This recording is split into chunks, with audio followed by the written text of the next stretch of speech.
Parts of downtown Dallas remain closed at this hour. 5 police officers are dead, 7 other officers wounded. 2 civilians also wounded after a bunch of snipers opened fire last night. Joining us again from Dallas is ABC's Jim Ryan. And Jim, what do we know about whether or not this one sniper who was killed acted alone as he said he was doing during that negotiation? Yeah, well, that's what he told the police and what the police have told us, that he had nothing at all to do with Black Lives Matter or any other organization, and that he was working on his own. That now there are other people in custody, and cell phone video suggests that perhaps others were involved, and we'll have to see how that shakes out. But all we know is what this person has told us about his motive, about his means, and obviously we've seen the deadly effect. Meanwhile, Jim, I know the mayor and the Dallas Police Chief David Brown held a press conference earlier this morning. They had some pretty interesting things to say as well. Yeah, they did, and they've sort of kept everybody updated with news conferences like this every few hours and updating what they've, the previous information. We were talking about the peaceful protests that were going on, and that eventually turned into this kind of shooting gallery scene.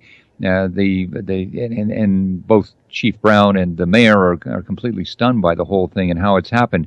But now, the investigation is going on. Several buildings are still closed down. The evidence search is continuing.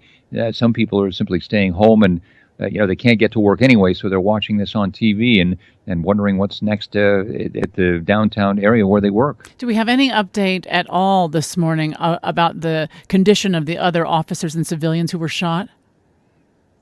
It looks as though they will all survive, and that's the good news in all of this. The chief says that one by one they are being treated. They're being released from the hospital. It could be that by the end of today or tomorrow, all of those officers and civilians will have gone home for treatment there.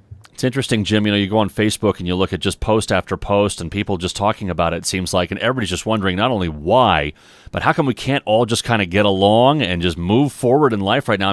I'm sure that has to be kind of the sentiment in Dallas right now.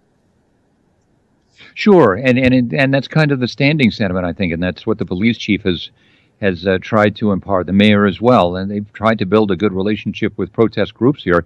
And they're clear to point out that this man had nothing to do with any of that. Now that his name has been released, I'm sure people are starting to do background checks on him. Have we learned anything more about this man who was killed and is the suspect? No, not yet. That's still to come, and it's again a part of the investigation that we just don't know much about, and who this person was, what his background was, what his criminal history was, and again, fully what his motivation was. All right, Jim, thank you. Jim Ryan reporting for us live from Dallas this morning on the KSL In-Depth at 15 and 45. KSL News Time now, 8:49.